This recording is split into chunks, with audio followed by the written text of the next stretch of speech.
Se hai più di 40 anni e sogni di suonare la chitarra, seguimi perché ti darò alcuni consigli utili per aiutarti a iniziare al meglio o per tornare a suonare senza frustrazioni.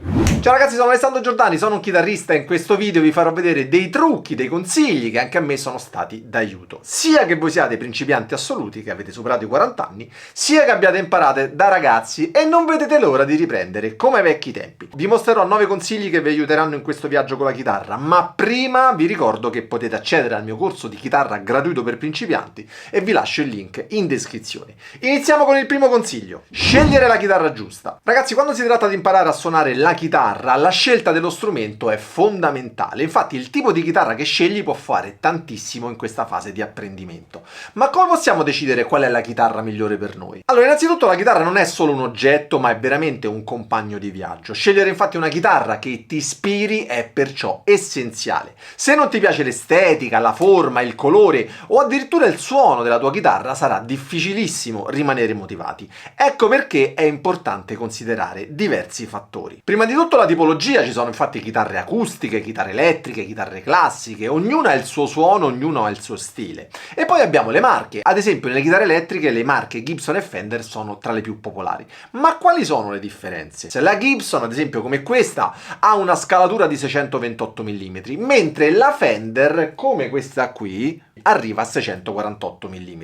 Questa differenza può sembrare piccola, ma per un principiante può fare una grandissima differenza. Le scale più corte infatti possono essere più comode per chi ha mani piccole, ad esempio se devi prendere gli accordi o delle posizioni che prevedono uno stretching delle dita. Inoltre il suono è diverso: le Gibson tendono ad avere un suono più caldo, più pieno, mentre le Fender offrono un suono più brillante e chiaro. Quindi quando scegli la chitarra considera anche questo aspetto. Eviterei chitarre con il ponte Floyd Rose perché sono comunque più complicate da regolare per cambiare le corde, specie se sei un principiante e potresti avere delle difficoltà. La scala della chitarra influisce sulla facilità di suonare, quindi se hai delle mani piccole, una chitarra come questa, non per forza Gibson ma con questa scalatura, ti può aiutare. Questa perché le distanze tra i tasti sono più ravvicinate, rendendo più facile raggiungere gli accordi. Questa è la Gibson.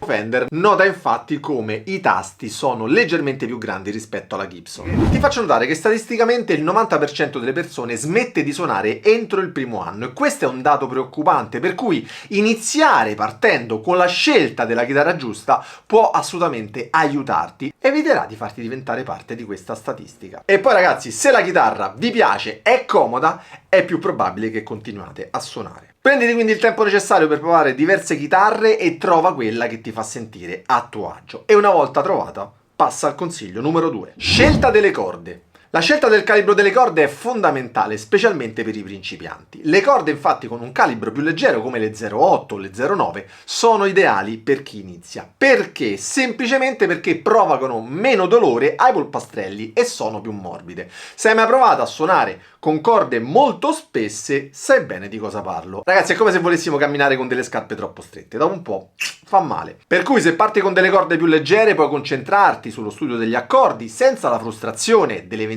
dolore sui polpastrelli e te ne accorgerai sicuramente, oltre agli accordi, anche quando prenderai i barré, ma ancora di più quando proverai a tirare la corda per fare ad esempio dei bending.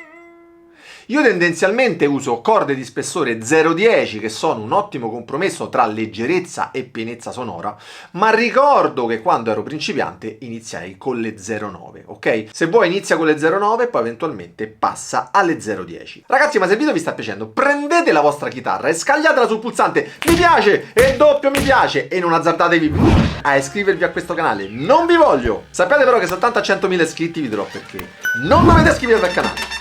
E se non l'ho mai fatto ti consiglio di portare la chitarra a fare un setup da un liutaio che la regolerà nel migliore dei modi per permetterti proprio di faticare di meno. Se invece vuoi provare da solo, qui sopra ho pubblicato un video dove ti insegno come farlo. Ma passiamo al consiglio numero 3. Suona tutti i giorni. Un altro aspetto fondamentale è studiare tutti i giorni. Non è importante quanto studi al giorno, non serve per forza suonare un'ora, ma anche quei 10-15 minuti ma fatti tutti i giorni. Ovviamente più suoni e più accorcerai i tempi di apprendimento, a patto però che tu abbia un metodo valido e che ti porti dritto al risultato. Se vuoi provare un metodo che ti porterà a suonare bene in poco tempo di esercizi mirati, ti consiglio di accedere gratis al mio corso di chitarra per principianti, ti lascio il link qui sopra e in descrizione. Se hai più di 40 anni, statisticamente poi avrai una famiglia, un lavoro e il tempo disponibile non sarà più quello di quando ne avevi 15. A quell'età io ricordo che suonavo 4-5 ore al giorno ed era piuttosto semplice perché gli unici impegni che avevo erano quelli scolastici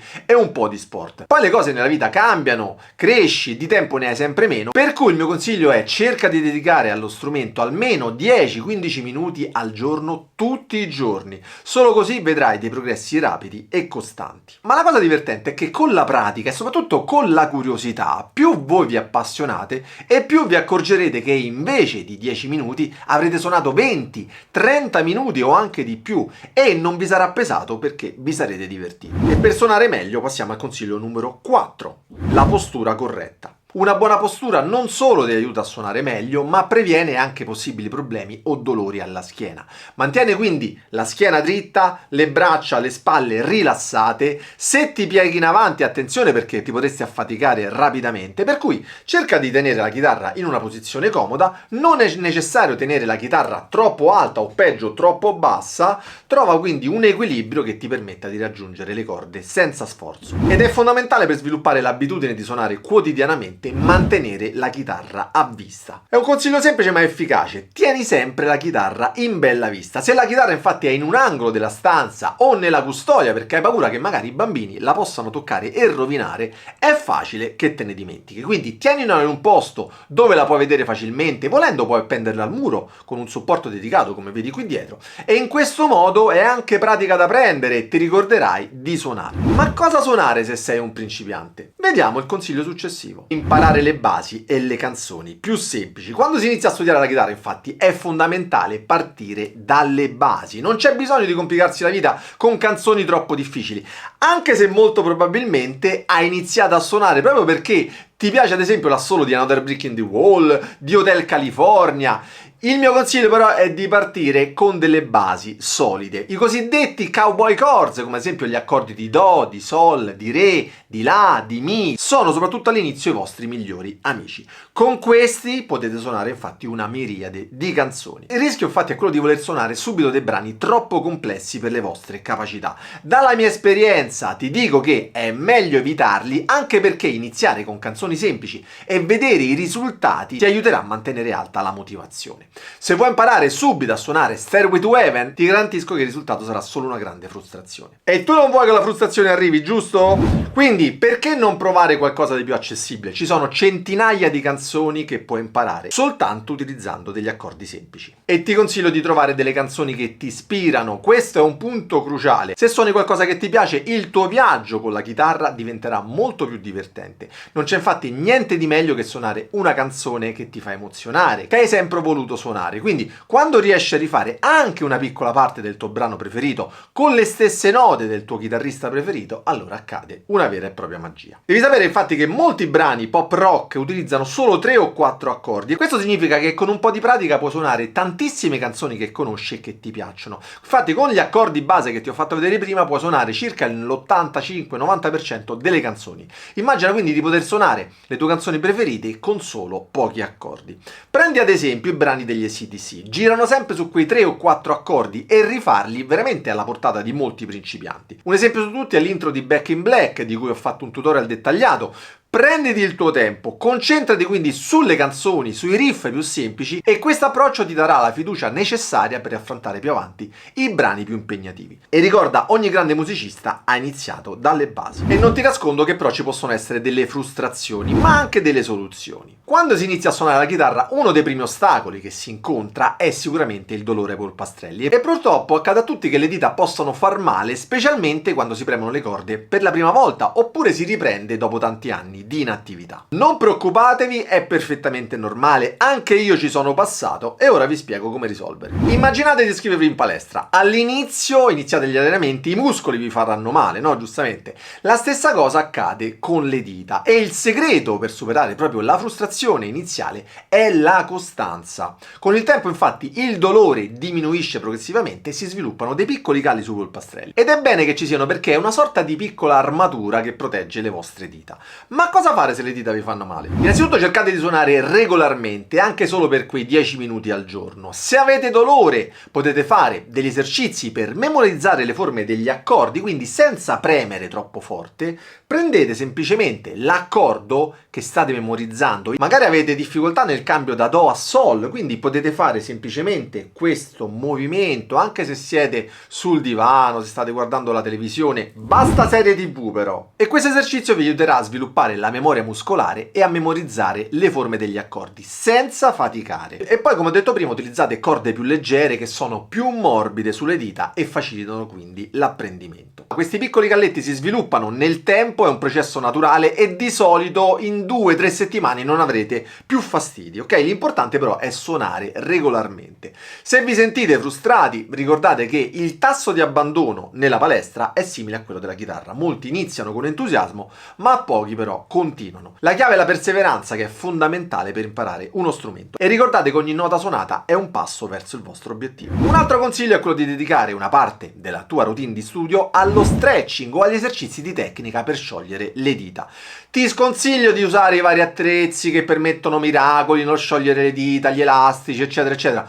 Provate invece a fare degli esercizi di riscaldamento senza la chitarra prima di iniziare a suonare, come ad esempio questi scioglidita. Potete fare questi esercizi, ok? Piano piano, cercate di sciogliere le dita, va bene? Tutte queste serie di esercizi che potete facilmente fare, e poi passate a quei classici esercizi scioglidita che prevedono un dito per ogni tasto adiacente, ad esempio questo.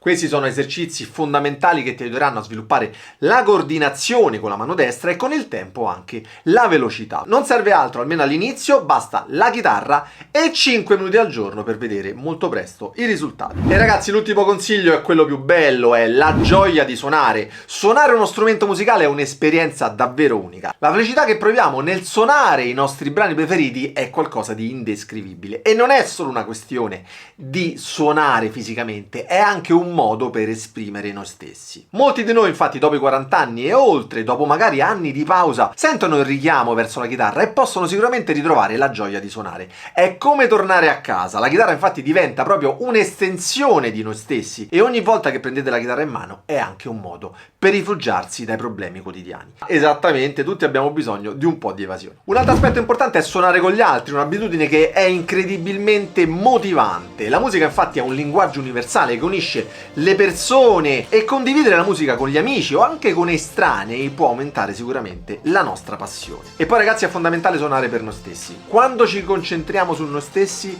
la musica diventa come un rifugio, ma non dimentichiamo però sempre l'importanza della condivisione. Condividere la musica con gli altri può far aumentare sicuramente la motivazione e ha il potere di trasformare le nostre vite. Ricorda che ogni piccolo passo conta. Se solo riesci a migliorare dell'1% ogni giorno, alla fine di un anno sarai migliorato del 365%.